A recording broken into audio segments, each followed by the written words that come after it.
क्या आपको पता है मेंटली स्ट्रांग होना किसे कहते हैं?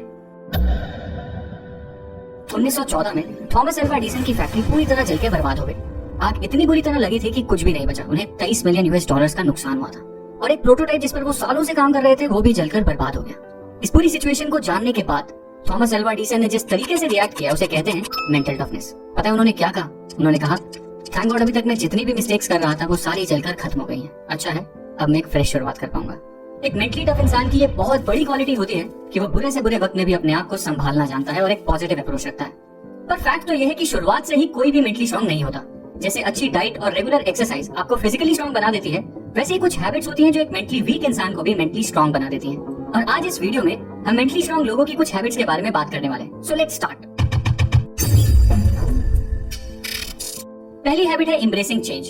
ईगल इकलौता ऐसा पक्षी होता है जो 70 साल की उम्र तक जिंदा रह सकता है। पर इस उम्र तक जिंदा रहने के लिए हर ईगल को एक बहुत मुश्किल डिसीजन लेना पड़ता है, क्योंकि 40 साल तक जिंदा रहने के बाद एक ईगल के पंजे इस लायक नहीं रहते कि वो उन पंजों से कोई शिकार आसानी से कर पाए। उसके पंजे कमजोर हो जाते हैं और इतने लचीले भी नहीं रहते। और तो और उसकी तीखी और लंबी चोंच भी काफी मुड़ जाती है और उसके पंख इतने मोटे हो जाते हैं कि उड़ान भरना भी मुश्किल हो जाता है। और 40 साल की उम्र में यही वो टाइम होता है जब एक ईगल के पास सिर्फ 2 ही ऑप्शंस होते हैं। पहला, या तो वो इसी तरह मर जाए। दूसरा, कि वो एक बहुत ही पेनफुल से चेंज के प्रोसेस को एक्सेप्ट कर ले।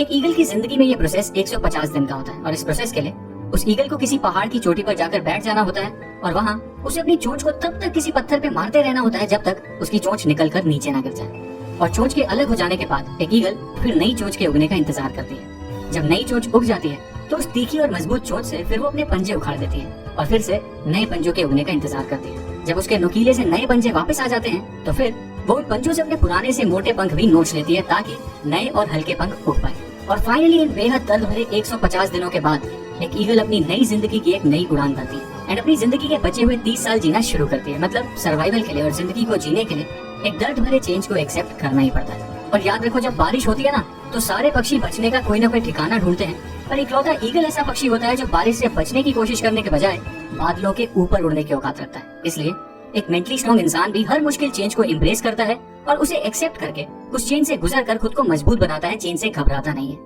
दूसरी हैबिट है एस्टैब्लिशिंग बाउंड्रीज।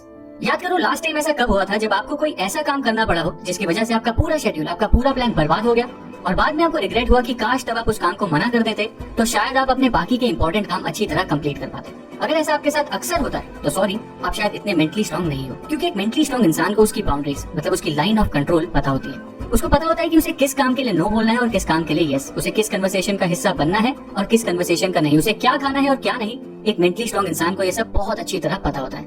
मतलब एक मेंटली स्ट्रांग इंसान बहुत ज्यादा सिलेक्टिव होता है। अब तीसरी हैबिट है the power of sacrifice. Human psychology को समझने वाले लोग ये अच्छी तरह जानते हैं कि sacrifice builds resilience, resilience builds strength, strength builds power and power builds purpose. इस चीज का एक परफेक्ट एग्जांपल है विराट कोहली। 2017 में मैंने एक आर्टिकल पढ़ा जिसमें लिखा था कि विराट कोहली कितने बड़े फूडी थे और उन्हें मटन रोल, बटर चिकन और छोले भटूरे जैसी डिशेस कितनी ज्यादा पसंद थी।